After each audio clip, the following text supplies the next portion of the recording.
Hi everyone, welcome back to another video from Webtech Tutorial.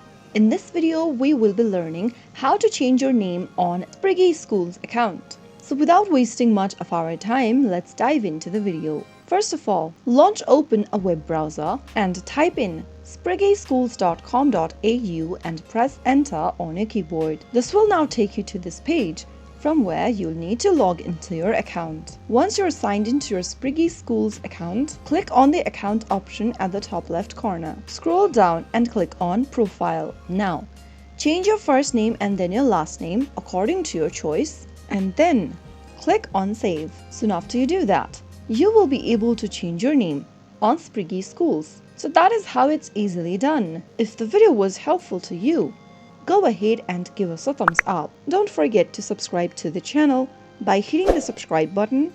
Also, press on the notification bell so that you'll never miss another upcoming upload from us. I will be back again in the next video. Thank you for watching.